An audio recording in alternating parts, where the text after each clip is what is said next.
guys, I am Suryansh Chaudhary. You are watching Code That Hacks. Welcome to the another video of machine learning series. In this video, we are talking about reinforcement learning. Before jumping into the topic, if you like the content, please hit the like button, subscribe for more videos, and also press the bell icon for new video notification. So guys, let's get started.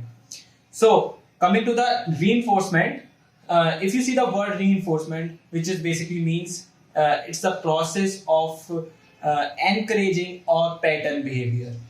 तो अगर इसे machine learning की terms में देखें कुछ, तो ऐसी machine जहाँ पे ऐसा लर्निंग हो रही हो कि उसे एक रिवॉर्ड करा जा रहा हो जब वो एक अच्छा वर्क कर रही हो और उसे गलत वर्क पे पनिश करा जा रहा हो. This is known as reinforcement learning.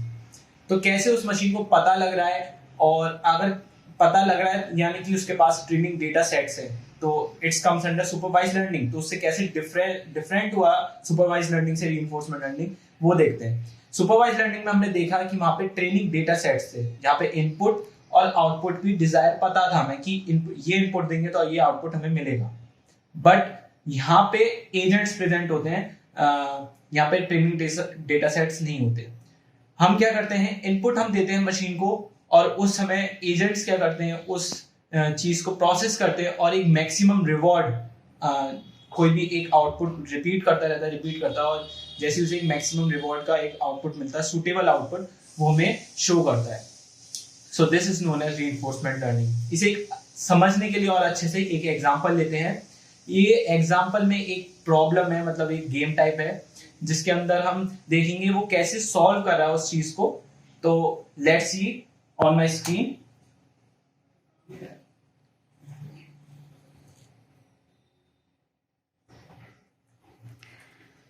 सो यहाँ पे आप देख सकते हैं, यहाँ पे इस इमेज में एक रोबोट है, एक फायर है और एक डायमंड है. तो हमारा गोल ये है रोबोट का, वो मूव करेगा रोबोट और उसका एक रिवॉर्ड होगा डायमंड.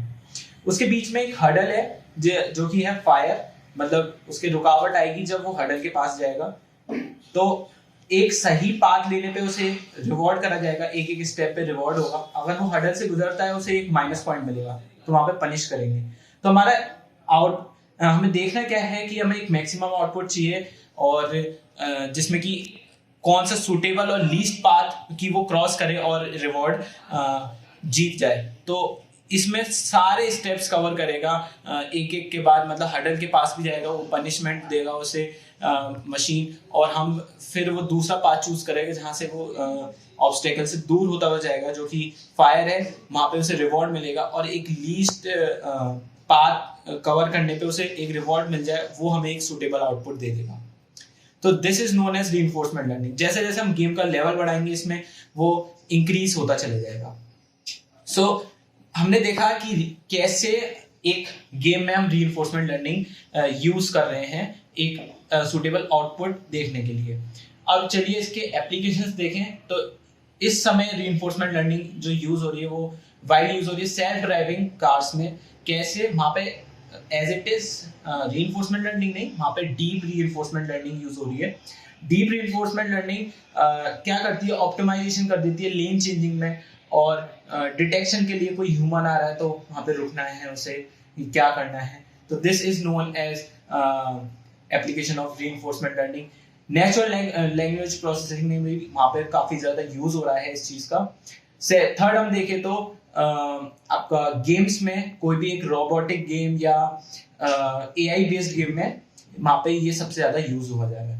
तो this is known as reinforcement learning. हमने जाना कि कहाँ पे इसके एप्लीकेशंस हैं, कैसे वर्क करता है रीइंफोर्समेंट लर्निंग, और कैसे डिफरेंट है सुपरवाइज लर्निंग से. सो इस वीडियो में इतना ही. अगर आपको अच्छी लगी हो वीडियो तो लाइक करना, और see you in the next video. Thank you guys.